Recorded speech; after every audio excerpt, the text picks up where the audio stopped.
LexiTodd, and I am presenting my case study number 2. A little bit about this client's description.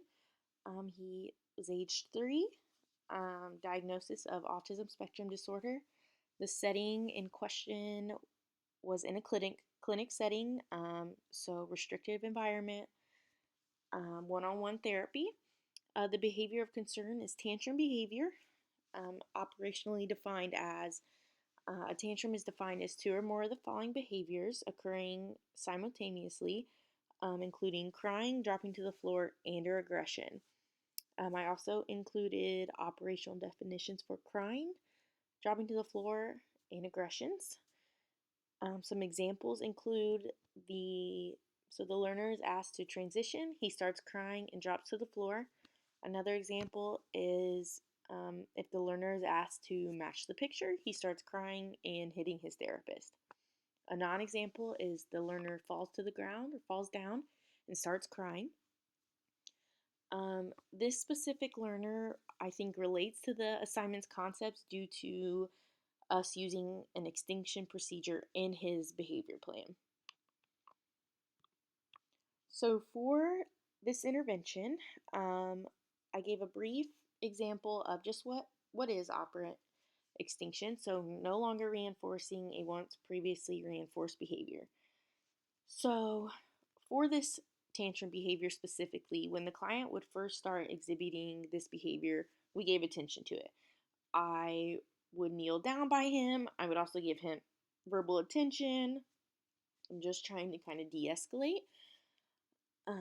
So the extinction intervention used was planned ignoring. We decided to remove all attention, such as no physical attention, such as eye contact. We would position our bodies at a certain angle where we could still see him, but be turned away, and also no verbal attention. We decided this because the behavior would originally start out as escape, so I would provide escape commands for him to respond with, and when I would do this, it would actually lengthen the behavior and turn into attention. So when I would get down by him and give him that verbal attention, it would actually increase and lengthen the duration of the behavior essentially.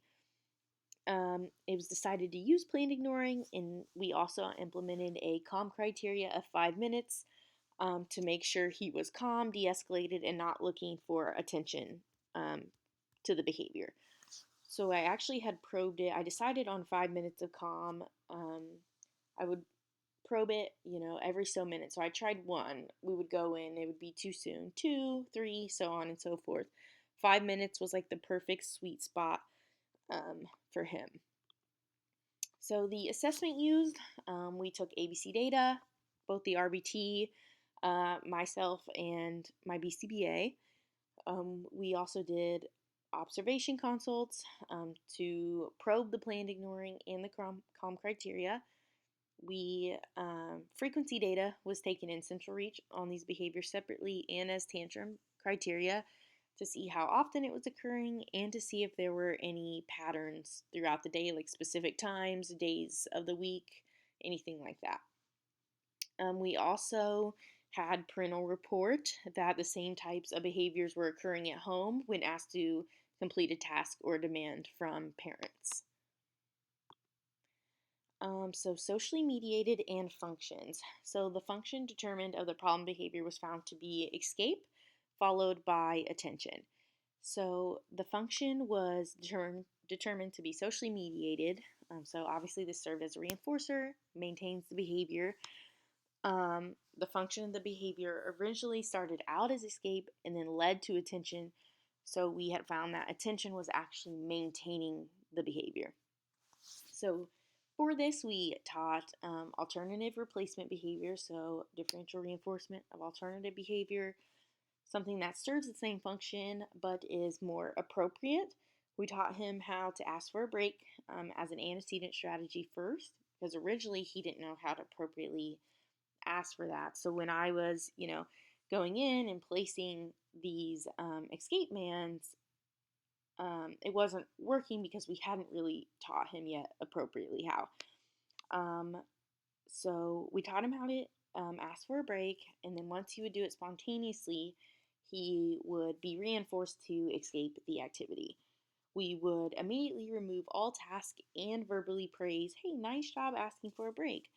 I would call this a generalized reinforcer because it is more than one reinforcer. So it was paired the termination of activity. So taking whatever it may be, whether it was, asking or placing the demand for to transition or a task demand, that was immediately terminated and then also paired with verbal praise. Stimulus control. So the only thing that I recognize as stimulus control in this scenario here is teaching the escape man. And please give feedback if you're like, hey, I think you used stimulus control here, or you could have used it here. Please feel free to give me that feedback and let me know. But the one I recognize the most is teaching the escape man break. So we used an echoic demand transfer. So this is when the child echoes the word phrase and then immediately demands for the item activity. So in this case, it was a break.